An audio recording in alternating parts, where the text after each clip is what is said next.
All right, how's everybody doing? Welcome to Monday Bible Study. And we are going to continue on with Nebuchadnezzar's writing of Daniel chapter 4. I saw in the visions of my head upon my bed, and behold, a watcher and an holy one came down from heaven, and he cried aloud and said thus, hew down the tree. Remember, I told you the tree was Nebuchadnezzar.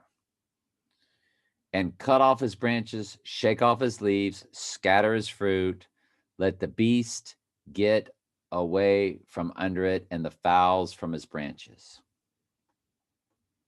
It's going to be removed of his glory. Nevertheless, leave the stump of his roots in the earth, even with a band of iron and brass, and the tender grass of the field, and let it be wet with the dew of heaven, and let his portion be with the beast in the grass of the earth.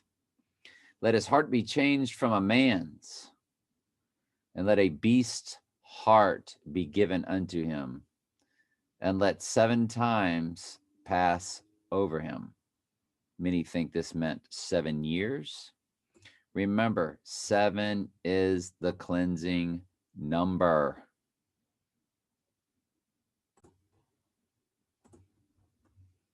It's all over the book of Revelation because people are like, the church isn't in there after the 7. Those 7 churches, that's a symbolic parable. You don't get your doctrine from that. The 7s are all throughout the book of Revelation because it's all about the cleansing of the church.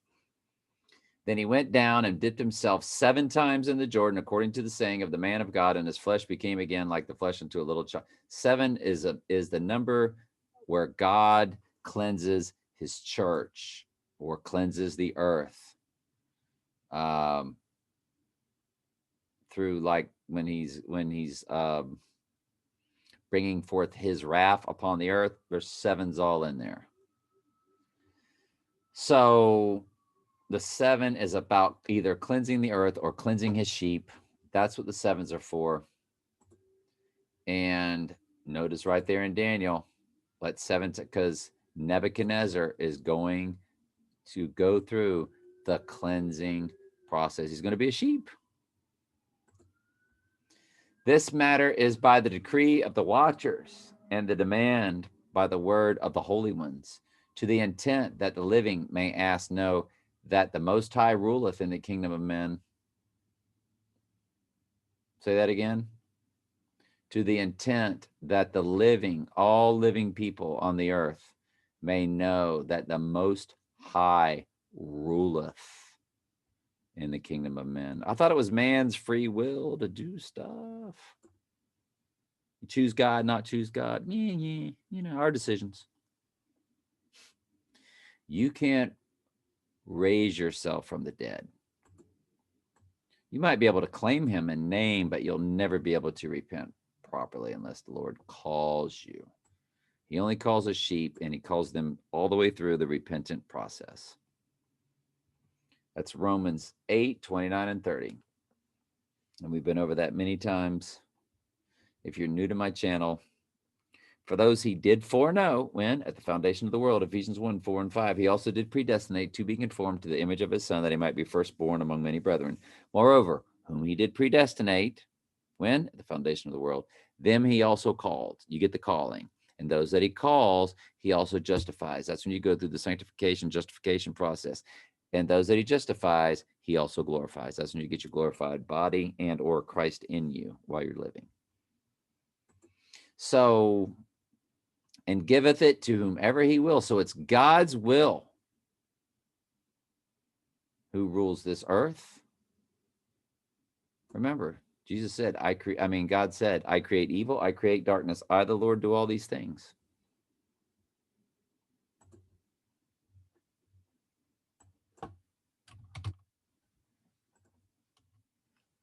Isaiah 46:10. Declaring the end from the beginning, from ancient times, but the things that are not yet done, saying, my counsel shall stand. I will do all my pleasure. That's exactly what they're saying right here, what Nebuchadnezzar is saying right here.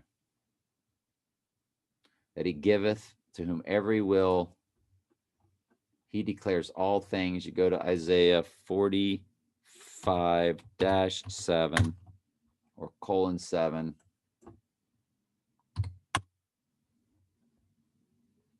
I form the light and create darkness. I make peace and create evil. I, the Lord, do all these things.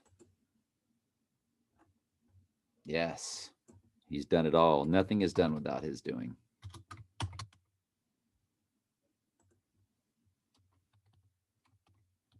Glad to bring these up from time to time because it keeps it all in my head. The Lord have made all things for himself. Yes, even the wicked for the day of evil, which is what? The abomination that causes desolation. When the Antichrist declares himself to be God, standing in the holy place with the false prophet and the image that speaks. That is the day of evil. When Jesus said, don't even go back in your house to get your belongings. Go. When you see the abomination that causes desolation, spoken of by Daniel the prophet, but he who have understanding, I can't verbatim it, can I?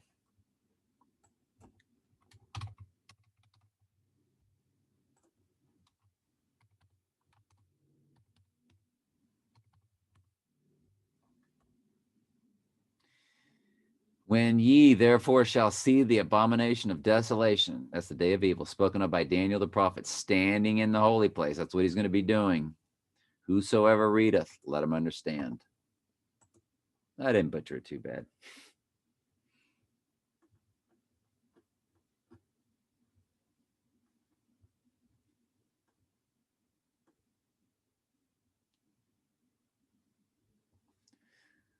To the intent that the living may know that the Most High ruleth in the kingdom of men and giveth it to whoever he will, and setteth up all over the behest of men.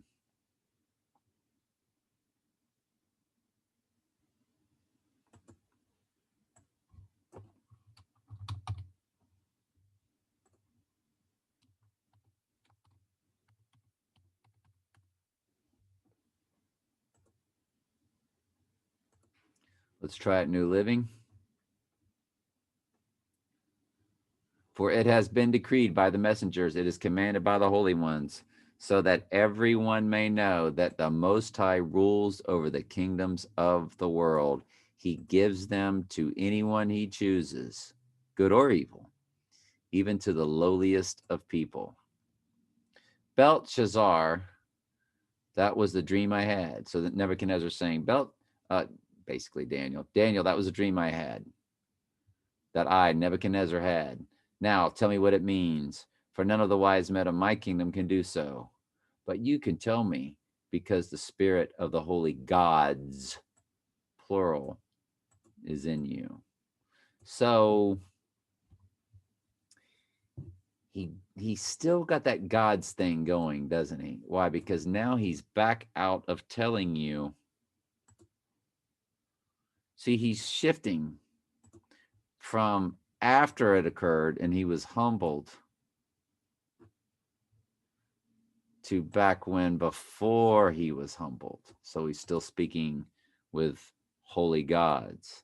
This is the dream I, Nebuchadnezzar, have seen.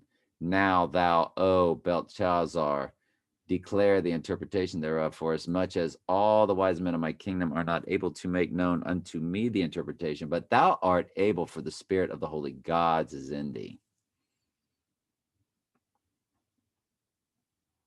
But see, notice in the dream, there's nothing about holy gods.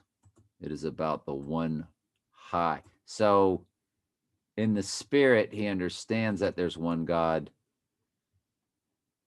After Daniel gives him the interpretation tomorrow, Nebuchadnezzar and Daniel, I believe, if I'm not mistaken, warns him that he needs to humble himself before the God, the one God.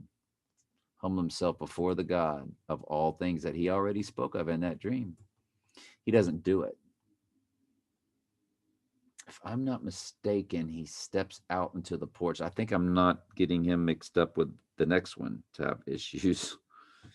because Daniel ends up, that's when we get to the writing on the wall, which is where the Addams family got their thank you thing. The Addams family, YouTube.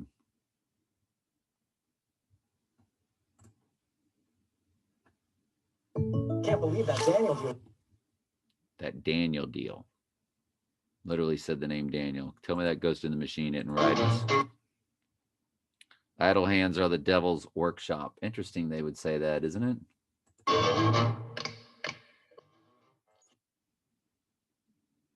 Is this the old TV show? Or is this the movie? This looks like the movie. That's the old TV show. That's the movie. But now we're going to get the old TV show.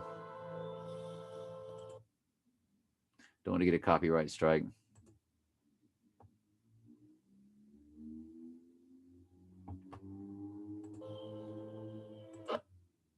This is the old TV show. They're mimicking the writing on the wall because it's just a hand that comes up around Daniel 5 or Daniel 6. I believe Daniel 5.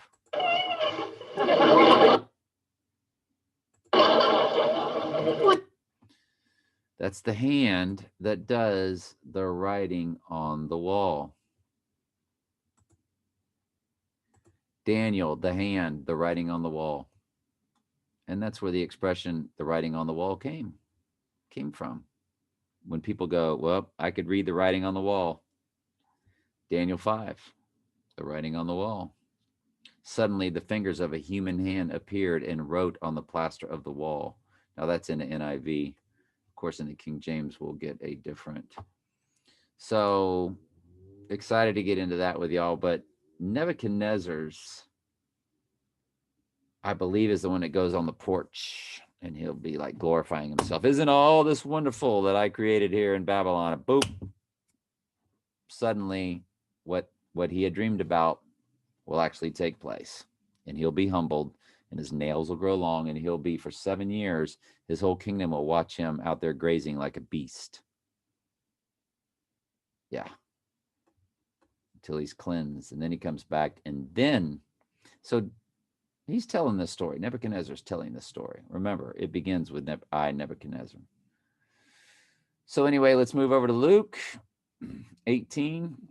Yet because this widow troubleth me, I will avenge her, lest by her continual coming she weary me. And the Lord said, hear what the unjust judge saith.